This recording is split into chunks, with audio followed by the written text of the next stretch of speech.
On se trouve à Alenia, dans les Pyrénées-Orientales. Nous sommes ici pour pratiquer une expérimentation d'ensilage. Le début du projet de recherche a commencé il y a 7 ans, en 2016. L'objectif du projet de recherche, c'est de redécouvrir l'ensilage enterré, puisqu'en archéologie, on trouve énormément de silos, vidés de leur contenu alimentaire. Donc le but principal de l'expérimentation, c'est de retrouver tous les gestes et les pratiques. On a une idée de ce qu'était le silo, ce contenant, mais on n'a absolument presque aucune idée de ce qu'il y avait dedans à l'époque et surtout comment ça se conservait et qu'est-ce qu'on en faisait après. En archéologie, notre source d'information, c'est le vestige et également les sources bibliographiques. Dans la bibliographie, il y a des informations sur l'ensilage, mais qui ne sont pas forcément détaillées. Alors on s'est tourné vers les sources anciennes. Et là c'est la même chose, il y a des informations mais qui ne sont pas précises. Et on s'est rendu compte que la seule façon de vraiment comprendre, c'était de croiser les informations, de croiser les disciplines. Alors le projet il s'appelle Silarchaeobio. C'est un projet pluridisciplinaire qui fédère plusieurs domaines de la recherche, comme l'agronomie, comme le domaine de la sécurité alimentaire, l'archéologie de fait, et l'agriculture aussi. L'idée c'est de stocker des céréales ou des légumineuses dans ces silos et ensuite de voir comment elles évoluent en comparaison avec les systèmes de stockage actuels. Et c'est montrer comment l'archéologie, par des connaissances anciennes qu'elle fait remonter comme ça, elle peut avoir un intérêt sociétal même pour des problématiques actuelles, quoi. BB plus le CO2. On va essayer de comprendre comment se passait cette conservation et dans quelles conditions on arrivait à conserver les aliments plusieurs mois, plusieurs années peut-être. Quel risque pouvait avoir un stock de blé conservé dans la terre et quels problèmes pouvaient rencontrer les stockeurs, les paysans lors de la conservation. Voilà. Et pas simplement penser qu'on met du blé dans la terre, on referme, on réouvre, on consomme. En fait non, il se passe plein de choses, quoi. On expérimente avec de l'engrais, donc c'est du petit épeautre vêtu. On a choisi cette céréale parce qu'elle est attestée dans les corpus archéologiques retrouvés sur les sites. Également parce qu'à l'heure actuelle, on est en capacité de trouver des producteurs d'engrais biologiques et que l'anatomie du grain a peu évolué. Et donc on peut créer de cette façon-là, avec les graines ensilées, un référentiel de comparaison avec les graines que l'on retrouve en contexte archéologique. De la même façon, lorsqu'on arrivera à maîtriser un peu mieux la technique, on va diversifier le corpus pour introduire dans l'expérimentation d'autres céréales et des légumineuses que l'on retrouve en contexte archéologique. On organise nos travaux en fonction du calendrier agricole. Donc comme les céréales sont récoltées durant l'été, on pratique l'ensilage à l'automne. Alors on est en 2022, on va étudier 3 stocks de l'année dernière. Donc on va ouvrir 3 silos et ensuite après ce travail-là, on va réensiler 10 fosses, on va réensiler 10 silos. Donc on monte vraiment en puissance en développant donc une variété de céréales. On garde l'engrain et on introduit cette année l'orge. La méthodologie scientifique, on la maîtrise, puisqu'en archéologie, on a toujours des protocoles très précis avec des méthodes de travail, des étapes que l'on enregistre progressivement. Donc ça, c'était facile pour nous. Ce qui était un peu plus difficile, c'est de lâcher la technique pour aller vers plus d'observation et plus de démarches intuitives. Voilà, pour retrouver justement les gestes anciens. Et donc en permanence, c'est la force aussi de notre équipe pluridisciplinaire, on oscille entre les deux. Les carpologues et les spécialistes du grain, au moment du dessilage et même à l'ensilage, mais surtout au dessilage, ils sont comme nous, ils regardent le grain, ils le sentent, ils évaluent la dureté de l'amande, voilà, ils sont vraiment dans un rapport très sensoriel. C'est un laboratoire où ils vont utiliser des dispositifs qui sont propres à leur discipline.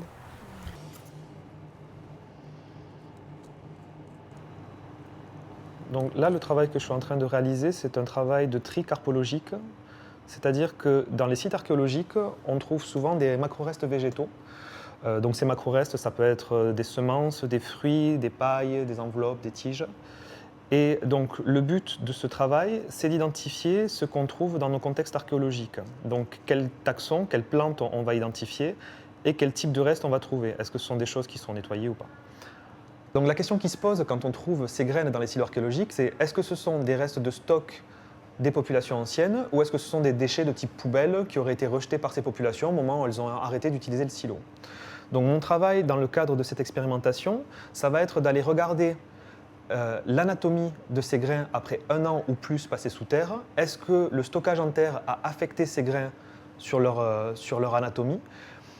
Et est-ce que sur mes grains archéologiques qui ont parfois plusieurs milliers d'années, je retrouve ces mêmes altérations qui pourraient me permettre de confirmer que ces grains ont bien passé 1 an sous terre également et qu'ils ont été stockés par les populations anciennes?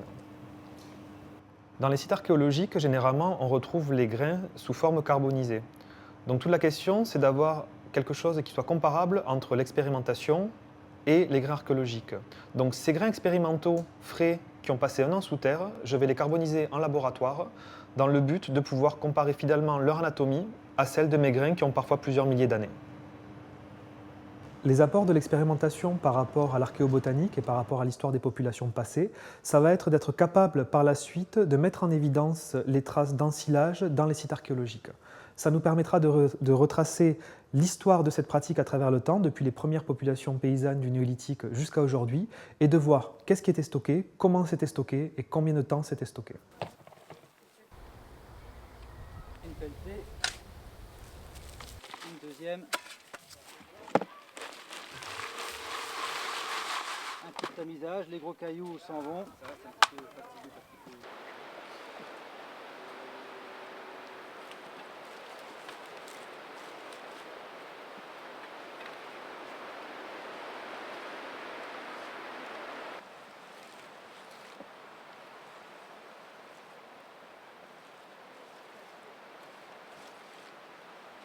Comme nous ensilons des céréales et que l'aspect de l'humidité est primordial pour la conservation, nous avons réfléchi à des moyens pour protéger le stock de l'humidité, que ce soit l'humidité, la pluviométrie ou les modifications de battements de nappe phréatique. Et donc nous avons utilisé un mélange plurimillénaire qui est le mélange terre-paille. C'est un mélange de terre boueuse avec des fibres végétales, ici en l'occurrence de la paille de blé. Et ce mélange est mis en œuvre dans le goulot du silo et aussi dans la confection d'un dôme qui permet à ce que les pluies ruissellent sur le dôme et ne viennent pas au contact du stock de céréales.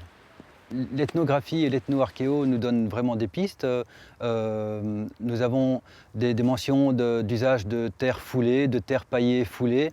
Donc du coup, on n'a pas vraiment la teneur de la recette en termes de quantité d'eau, mais bon, rapidement ici, de manière empirique, on a réalisé une recette qui fonctionne bien. Voilà, il y a différentes mentions, mais pas de recette précise, pas de protocole bien fixé. Le mélange terre-paille a des qualités propres. D'abord, une résistance à l'érosion. Le dôme ne se modifie pas en hauteur d'une année sur l'autre. Il a une résistance mécanique forte. Les rongeurs, par exemple, on a eu des exemples de galeries de rongeurs qui venaient percuter le mélange terre-paille et qui le contournaient dans une terre pourtant bien dure, bien compacte et bien sèche. Un autre aspect très important du mélange terre-paille, c'est qu'il a une régulation de l'hygrométrie. Et ça, pour nous, c'est extrêmement important puisque il est intéressant que le stock de céréales, qui peut être humide, est une issue, que l'humidité est une issue par le haut. Le mélange terre-paille est perspirant, il permet la migration de la vapeur d'eau. Et c'est vraiment l'élément déterminant qui a fait que le mélange terre-paille ait été la recette idéale pour nous.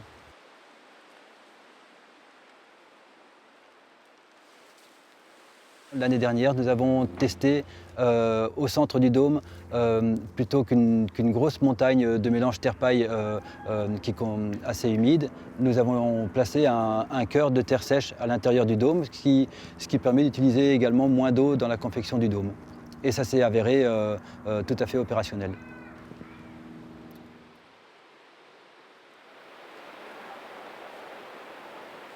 Dans les étapes de préparation, il y a amener le grain qu'on a préalablement pesé, amener le stock de paille qui va servir à protéger le stock en terre et paramétrer les enregistreurs de température, d'humidité et de CO2.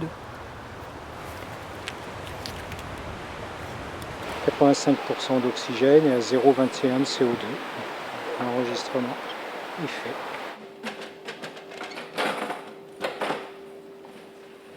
Donc dans ce projet ANR, donc, ce qui nous intéresse, c'est la partie effectivement stockage, bien sûr, parce que dans nos études, on s'intéresse à ce qui se passe dans les stockages. Et là, on va apporter notre savoir-faire et nos techniques pour évaluer la qualité sanitaire des grains qui sont sortis après 1 an ou moins de stockage dans les fosses souterraines. Pour ça, on caractérise 4 éléments sur ces grains. Le premier, c'est leur teneur en eau, à savoir s'ils sont très humides ou pas à la sortie de la fosse, puisque cette teneur en eau est un élément important pour les activités microbiennes qui peuvent se développer ensuite. Le second élément, c'est la possibilité que ces grains ont à germer, qualité importante pour les agriculteurs. Donc pour ça, on fait des tests de germination dans des boîtes de façon très simple. Le troisième élément, ce sont les micro-organismes qui peuvent se développer et intervenir au cours du stockage du grain et éventuellement altérer la qualité du grain. Et le quatrième élément, ce sont des analyses un peu particulières. On recherche dans ces grains des mycotoxines. On sait de nos jours que les champignons peuvent coloniser les grains, produire un certain nombre de métabolites, des composés, qui restent dans ce grain. Par malheur, un certain nombre de ces composés sont aussi toxiques pour nous, les humains, ou pour les animaux d'élevage. Donc, on connaît un certain nombre de ces composés aujourd'hui, on sait les analyser, et donc on va les rechercher aussi dans les grains qui sortent des fosses.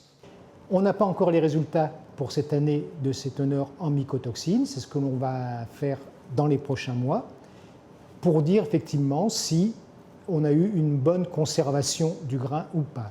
Au-delà de ça, on fait aussi une simulation de ce qui se passe au niveau de la diffusion de l'humidité qui arrive probablement dans les fosses par les parois. Avec les enregistrements qu'on a eus déjà cette année, on confirme cet élément-là. Donc comment cette humidité diffuse au sein du stock du grain et comment effectivement cela a des conséquences sur le développement des micro-organismes tout au long du stockage. Le premier enseignement pour cette première année, c'est que la qualité visuelle est satisfaisante. Par contre, au bout d'1 an, le grain n'est plus capable de germer, mais le prélèvement qu'on avait fait au bout de 8 mois montre qu'il avait perdu que 50% de son activité, donc ça veut dire que c'est quelque chose qui décroît lentement, donc on peut peut-être l'améliorer.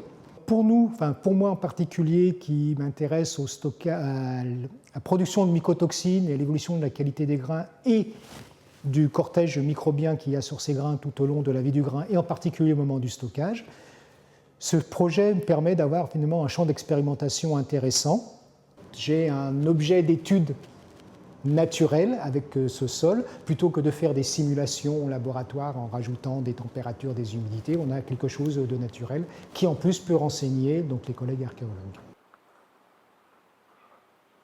Et surtout, vivre cette pluridisciplinarité, ce mélange de culture et d'information, va nous permettre de progresser pour une compréhension, peut-être pas totale, mais en tout cas avancée, du comportement biologique des grains dans ces fosses et également des liens avec l'économie rurale des différentes époques étudiées.